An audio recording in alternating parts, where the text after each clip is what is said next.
Hi, it's Katrina. My friend David is actually going to be helping me out today, so we can give you a little bit more variety. Everyone say hi! Number 10. The Acid Bath Murderer. George Hay was the acid bath murderer. When his warehouse in West Sussex was raided by the English police in 1949, they discovered 40-gallon drums along with multiple containers of concentrated sulfuric acid. And that wasn't all they found on his property. He also had 28 pounds melted human body fat, all of which he had collected from his horrifying acid baths. George didn't have a great life right from the start. When he was only 25, he was sent to jail and did 2 years for fraud. When he was released from prison, he moved from the countryside to London and became a chauffeur. But he continued to swindle people and was arrested and imprisoned again for 4 years in 1939. When he got out the second time, he had a plan to get rich through swindling and murdering.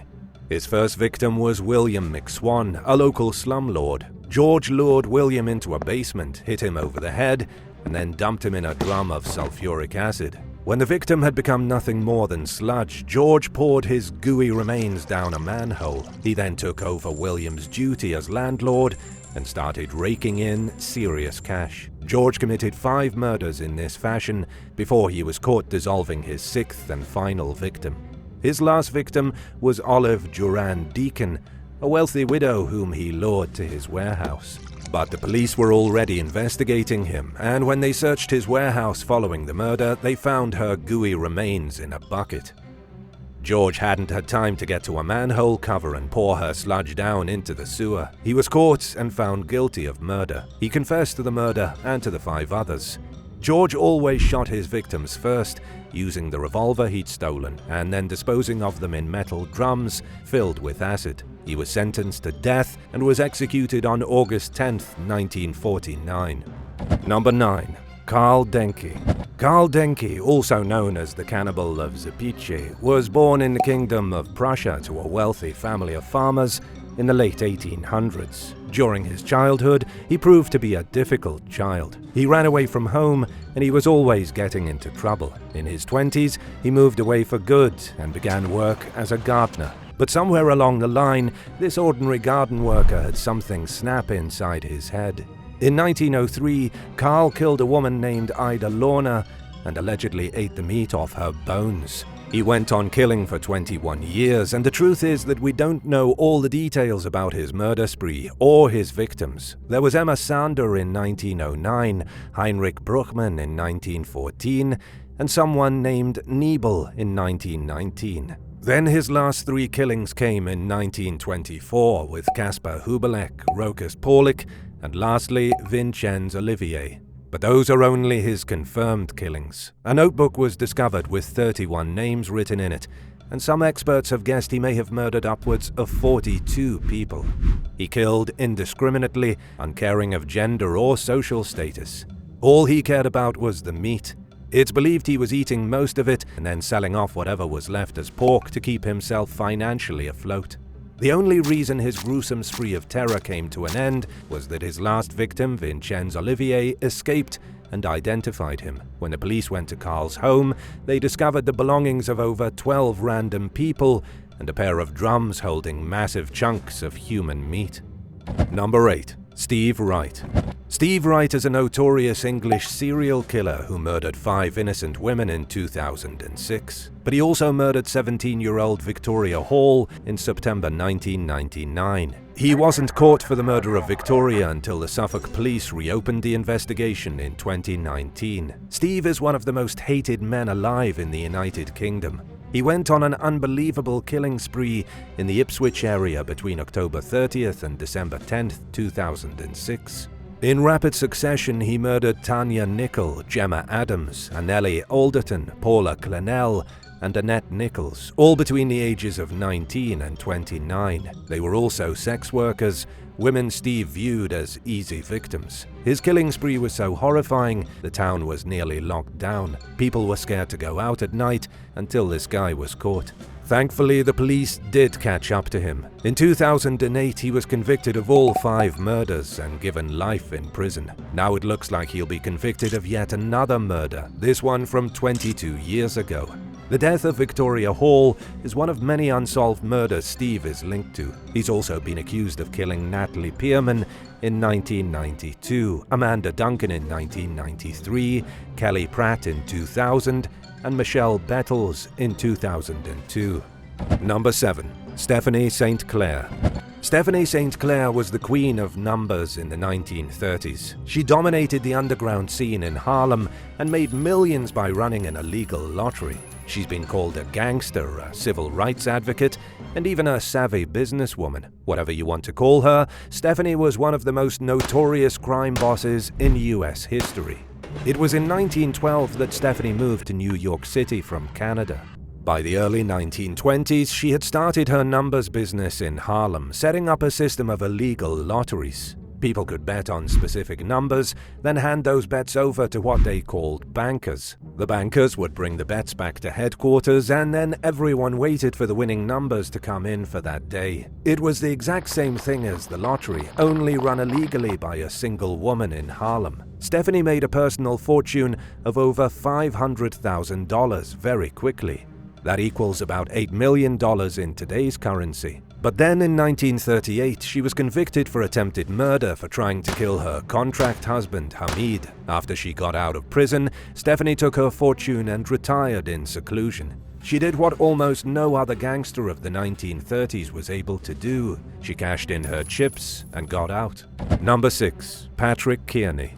Patrick Kearney, also known as the Trash Bag Killer, is one of the most terrifying humans who ever lived. He was a serial killer with a disturbing fascination with dead bodies. As a young boy, he slaughtered pigs with his father. He grew up in that sort of carnage and took a liking to it immediately. He was occasionally caught rolling around in the intestines of pigs that he'd slaughtered on his own, just for fun. At school, Patrick was not a popular child. He was bullied and tormented. So, when he left school, he had fantasies about gaining power and punishing those who were mean to him.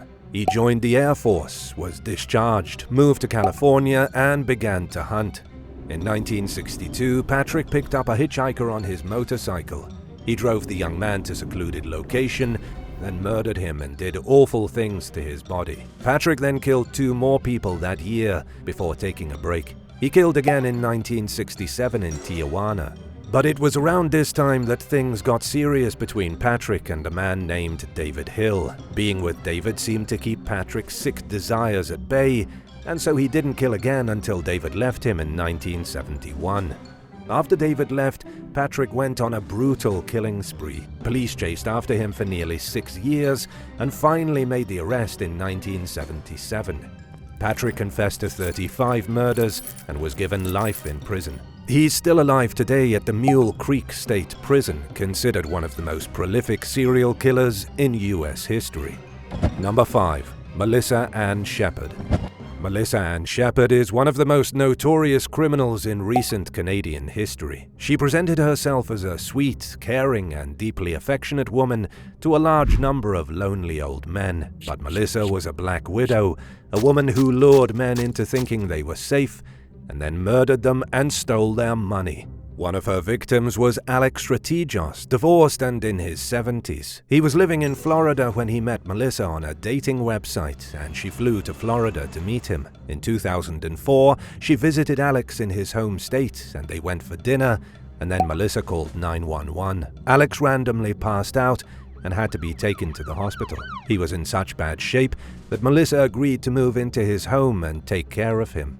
But Alex never got better, and nobody could figure out why. Doctors finally did some blood tests and learned that he was being given massive amounts of benzodiazepines. Melissa was drugging his ice cream and also stealing his money. By the time anyone figured out what was happening, she had already stolen $18,000 from the man. This was not Melissa's first incident with fraud and attempted murder. She ran over and killed her husband Stuart in 1991 and claimed it was an accident. She also murdered her next husband Dennis Friedrich in 2002. Luckily, the family caught Melissa before she could kill Alex, and she was given 4 years in jail. She was 74 years old when she got out in 2009, and was promptly deported back to Canada. Shortly after, she was arrested by the Canadian police for poisoning Fred Weeks, whom she had just gotten married to. She spent almost 3 years in prison and was paroled in 2016. Her release came with conditions. She wasn't allowed to date or use the internet. But just months after getting out, she was allegedly found at the library in Halifax trying to find a date on the internet. 80-year-old Melissa was arrested and charged with breaking the terms of her release on April 11, 2016. The charges were eventually dropped. The allegations of her drugging Alex Strategos and Robert Friedrich were never proven. Melissa Ann Shepard is currently a free woman living in Nova Scotia. Do you think Melissa Ann Shepard should be free right now? Tell me what you think in the comments below, and hit subscribe while you're at it. Number 4. The Grimsby Hangman. Harry Kirk was the Grimsby Hangman, the notorious executioner whose job was to carry out death sentences. He was the one who executed the acid bath murderer George Hay in 1949 and many others. He was even behind the botched execution of Norman Goldthorpe. Norman, 40 years old and divorced, was convicted of strangling a senior citizen who also happened to work as a prostitute. Norman was thrown into a fit of anger after one of his lovers walked out on him, and he deliberately went in search of a helpless woman to take out his anger on. At approximately 8 o'clock in the morning, on November 24, 1950, Norman was due to die for his crime. Harry Kirk opened his cell door, tied his hands with a leather strap, and dragged him to the gallows. Once there, a hood was draped over Norman's face, and the noose was tied around his neck. Harry pulled the lever to open the trap door, and Harry should have fallen and snapped his neck. Instead, he struggled and gargled in horrible agony. Harry the executioner had botched the killing. He had pulled the hood too far down over Norman's neck, fouling the noose and preventing a clean death. For several minutes, Norman struggled. He did finally die, but it was horrific. This was Harry's final execution. Even though Harry isn't seen in history's eyes as a murderer, he was the one who put over 40 condemned men and women to death. Number 3. Charles Bronson. Charles Bronson is the most notorious prisoner in the history of the United Kingdom. He's so famous that even Tom Hardy played him in a movie that came out in 2008. Charles has been described as the most violent prisoner in Britain. His life of crime started around the age of 13 when he fell in with a gang of juvenile robbers. He got into fights, he missed school, and he dabbled in petty crime. He was convicted of armed robbery in 1974 when he was only 22 years old and was sentenced to 7 years in prison. But he didn't get out until 1987.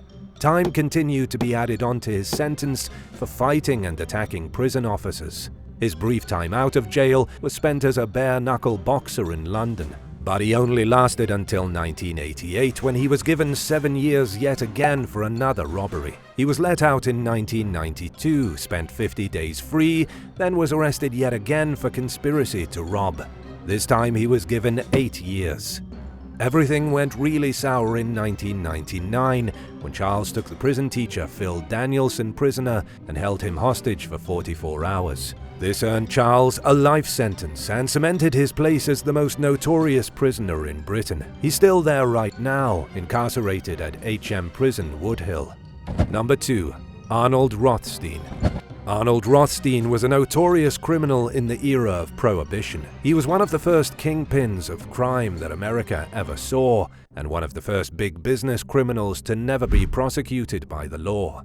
Arnold started out with small-time stuff, acting as a loan shark and making money through gambling. He eventually climbed the ladder and became a fixer, someone who kept the peace between the criminals and the police. He also became a legendary gambler who supposedly rigged most of the games he bet on. That way, he always won. Whatever the case, he made a huge amount of cash through gambling and fixing games. Arnold's gambling ultimately gave him enough capital to invest in racetracks, to open his own casino in Manhattan, and to become a millionaire at 30 years old. But Arnold Rothstein truly became an infamous criminal when he fixed the 1919 World Series. He was behind bribing White Sox players to take dives, thereby throwing the game so that the Cincinnati Reds won. Arnold cleaned up, making over $350,000 on the game. Then, when Prohibition began the year after, he immediately started making big bucks in the booze business. But in the end, Arnold was just doing too much. He was dealing narcotics, alcohol, fixing games, and was massively wealthy, but he had too many enemies. He walked into a poker game at the Park Central Hotel in Manhattan and was shot to death on November 6, 1928. We still don't know who killed him. Number 1. Belle Starr.